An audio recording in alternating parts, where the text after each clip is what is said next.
नमस्कार. कधी विचार केलाय की आपल्या घरातल्या प्रत्येक उपकरणात अगदी मोबाईल चार्जरपासून ते पंख्याच्या रेग्युलेटरपर्यंत एक छोटा पण खूप शक्तिशाली घटक काम करत असतो? तो आहे पॉवर इलेक्ट्रॉनिक स्विच. आजच्या या विशेष भागात आपण याच अदृश्य हिरोंचं जग उलगडणार आहोत. त्यांच्या एका परिपूर्ण आदर्श स्थितीपासून ते आपल्या रोजच्या वापरातल्या व्यावहारिक वास्तवापर्यंत. तर आज आपण काय काय पाहणार आहोत? सगळ्यात आधी आपण आदर्श स्विच म्हणजे काय ही संकल्पना समजून घेऊ. मग प्रत्यक्षात काय होतं ते पाहू. त्यानंतर या स्विचेसच्या टूलकिटमधले वेगवेगळे प्रकार कोणते आहेत आणि ते कुठे वापरले जातात हे बघू. आणि हो, सगळ्यात शेवटी या महत्त्वाच्या घटकांना सुरक्षित कसं ठेवायचं हेही शिकू. चला तर मग सुरुवात करूया एका अगदी सोप्या कल्पनेने. कोणतीही गोष्ट नीट समजून घ्यायची असेल तर तिची आदर्श म्हणजे परफेक्ट स्थिती काय असू शकते हे पाहणं महत्त्वाचं ठरतं. म्हणून आपण अशा एका स्विचची कल्पना करूया जो एकदम परफेक्ट आहे, ज्यात ऊर्जेचा जराही अपव्यय होत नाही. समजा एक आदर्श स्विच म्हणजे काय? तर विचार करा की तो एका परिपूर्ण दरवाजासारखा आहे. जेव्हा तो उघडा असतो म्हणजे ऑन असतो, तेव्हा विद्युत प्रवाह कोणत्याही अडथळ्याशिवाय म्हणजे 0 व्होल्टेज लॉसने वाहतो. आणि जेव्हा तो बंद असतो म्हणजे ऑफ असतो, तेव्हा थोडासुद्धा करंट गळत नाही. आणि सगळ्यात भारी म्हणजे तो डोळ्याचं पातं लावायच्या आत उघडतो आणि बंद होतो. हीच ती परफेक्ट स्थिती आहे जी आपल्याला वास्तविक जगातील पॉवर लॉस समजून घ्यायला मदत करते.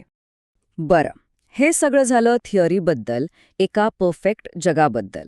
पण आता वेळ आली आहे वास्तवाच्या जगात पाऊल ठेवण्याची, जिथे प्रत्येक गोष्टीला काही मर्यादा असतात आणि गोष्टी इतक्या सरळ नसतात.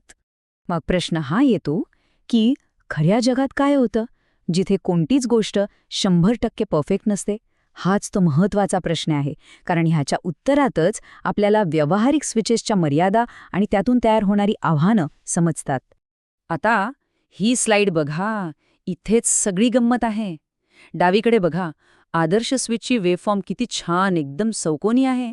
पण उजवीकडे व्यावहारिक स्विचमध्ये ऑन असताना व्होल्टेजमध्ये थोडी घट दिसतेय, ज्याला फॉरवर्ड कंडक्शन ड्रॉप म्हणतात.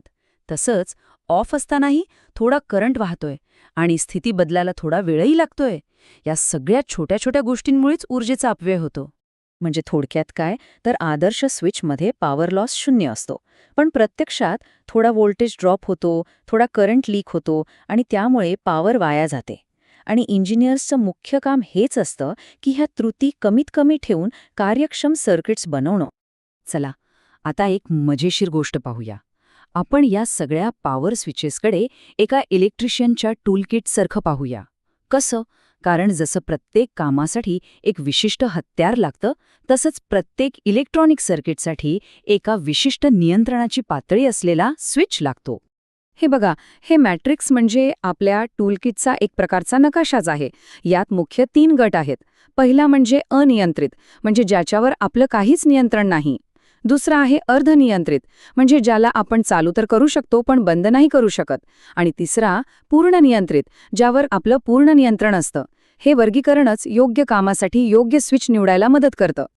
आता आपण या टूलकिटमधली एक हत्यारं कशी काम करतात आणि रोजच्या आयुष्यात ती कुठे दिसतात ते बघूया. सुरुवात करूया आपल्या टूलकिटमधल्या सगळ्यात साध्या पण महत्त्वाच्या हत्यारापासून, तो म्हणजे डायोड. हे एक अनियंत्रित स्विच आहे. जणू काही विजेसाठी बनवलेला वन वे रस्ता. वीज फक्त एका दिशेने जाऊ शकते, परत येऊ शकत नाही. यावर आपलं कोणतंही थेट नियंत्रण नसतं. इथे आपण डायोडचं चिन्ह पाहू शकतो आणि त्याची मूळ रचनाही. हा बाणच सांगतो की करंट फक्त एकाच दिशेने जाणार, विरुद्ध दिशेने नाही. आणि ही क्षमता त्याला त्याच्या खास रचनेमुळे मिळते. हे कुठे सापडतं? सगळ्यात सोपं उदाहरण म्हणजे आपला मोबाईल किंवा लॅपटॉपचा चार्जर. आपल्या घरात येणारी वीज ही AC असते, पण बॅटरीला लागते DC वीज. डायोड बरोबर हेच काम करतो. तो AC करंटचं रूपांतर DC करंटमध्ये करतो, आणि तेही कोणत्याही बाह्य नियंत्रणाशिवाय. आता आपण नियंत्रणाच्या पुढच्या लेवलवर जाऊया. हा आहे SCR. याची गंमत अशी आहे की याला आपण एका गेट टर्मिनलद्वारे चालू तर करू शकतो, पण त्याला बंद करण्यासाठी आपल्याला सर्किटवरच अवलंबून राहावं लागतं. म्हणूनच याला अर्धनियंत्रित असं म्हणतात. इथे बघा, सगळ्यात महत्त्वाचा भाग म्हणजे हा गेट टर्मिनल. ह्याच गेटमुळे आपल्याला कधी चालू करायचं हे ठरवता येतं. त्याची ही 4-स्तरीय रचना त्याला ही खास क्षमता देते जी सामान्य डायोडमध्ये नसते. आपल्या घरात पंख्याचा जो रेग्युलेटर असतो ना, तो याच SCRचं उत्तम उदाहरण आहे. आपण जेव्हा रेग्युलेटर फिरवतो तेव्हा हा SCR विजेच्या प्रवाहाचे लहान लहान तुकडे करतो, म्हणजेच AC वेव्हफॉर्मला चॉप करतो. यामुळे पंख्याला मिळणारी एकूण पॉवर कमी जास्त होते आणि पंख्याचा वेग बदलतो. आणि आता आपल्या टूल किटमधलं सगळ्यात पॉवरफुल आणि स्मार्ट हत्यार मॉसफेट. हे फुल्ली कंट्रोल्ड आहे. याला एका गेट सिग्नलने चालूही करता येतं आणि बंदही करता येतं. यामुळे विजेच्या प्रवाहावर पूर्ण नियंत्रण मिळतं आणि खूप वेगाने काम करणं शक्य होतं. हे चित्र अगदी स्पष्टपणे दाखवतंय की मॉसफेट आपल्याला कसं पूर्ण नियंत्रण देतं. इथे सर्किटवर अवलंबून राहायची गरजच नाही.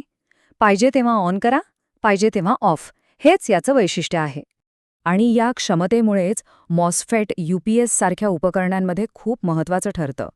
लाईट गेल्यावर बॅटरीच्या DC पॉवरचं ACमध्ये रूपांतर इतक्या वेगाने आणि अचूकपणे करावं लागतं आणि ते काम मॉसफेट उत्तमरित्या करतो, जेणेकरून आपले कॉम्प्युटर बंद पडत नाहीत.